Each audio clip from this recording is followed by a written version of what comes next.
Hi, my name is Josef Adamu, and being black and creative means freedom. Hi, I'm Michell Clark, and being black and creative means being curious about the world around you and using your gifts and passions to change the world that you experience. My boy, what's up, man? Good to see you. It's been a while, man. Been good? Been good? Yeah, man. Yeah, it's good to see you, man. You too, man.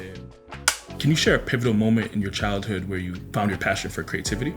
This was before we had like dial-up internet. Mm-hmm. I'm dating myself, but during that era, I would just copy random pages from websites and put it in a document and say, I wrote a book. I even would start to add some of my own short stories and be like 2 lines. Wow. I was like 8 or 9, but I found myself just feeling really proud about and excited about having even pretended to have written a book. And I became a writer. Wow. Yeah.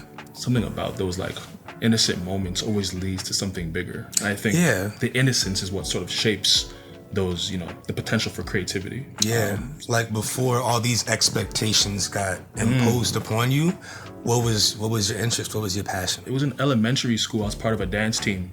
Okay, you was pop locking? It was a whole thing, calypso, African folk music. It was a combination of different genres. During one of the sessions where we were practicing, we learned that there was this potential for us to kind of come up with the wardrobe for each competition. And the idea of like putting things together and kind of being my own stylist and being my own creative director, it sparked this interest and this appetite for me to be just super creative. And this is in 3rd or 4th grade, and no one could tell me that I wasn't a stylist. Yeah. I mean, you were. No one could tell me that I wasn't a creative director, in those moments. That's beautiful, bro. Yeah. That's fire. Yeah. We both know this. Creativity is a very, very powerful thing, right? It can change the world. And so I'm curious how you tap into your creativity in your everyday life. So I'm the director of Sunday School Creative. It's a creative agency I started back in 2017 with just the goal to like really propel what Black storytelling looks like and get on those nuanced topics that I feel like lacked representation for myself growing up.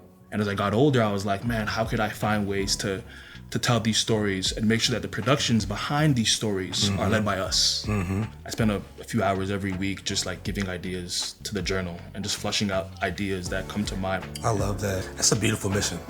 Thank you, man.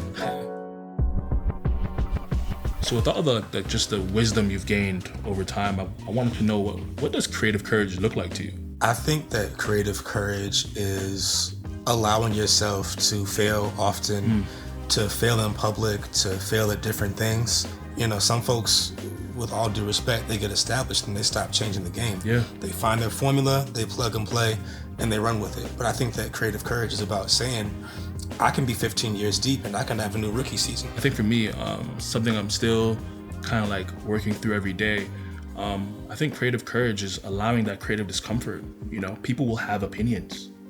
Especially in a social media era where you post something and there's going to be feedback, there's going to be criticism from people that are often not doing the work themselves, Those comment sections get crazy. And that can trigger a lot of anxiety. It can trigger a lot of imposter syndrome. It can trigger a lot of doubt. But creative courage is being open and honest about your journey through that story being told. Like, what is your mission? I love that, bro. Yeah, man. The topic of mental health. What does that look like for you? I think for me, a big lesson I've learned in the past couple of years is that I'm not an extrovert. I am an introvert I can pump fake and be an extrovert for a few days, maybe a week if I have too much caffeine. But it's not my bag, right? Yeah. And so finding ways to give myself that quiet time that I need. Love that, man. I think for myself, I started therapy about 2 years ago. One of the best decisions I've ever made personally. Growing up in an African household, it wasn't really a topic, But once I started therapy, and it's allowed me to be a lot more free, man, and just like a lot more forgiving of self. I love that. I'm stubborn. I'm still learning that one too. Yeah. There's just so many different things, man. For sure.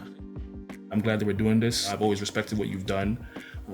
So yeah, man, let's just keep doing what we're doing. First of all, I'm about to cry. God. Second of all, you've just always been genuine, which is rare in certain circles, and I deeply appreciate that, man. So thank you. My brother, safe space, man.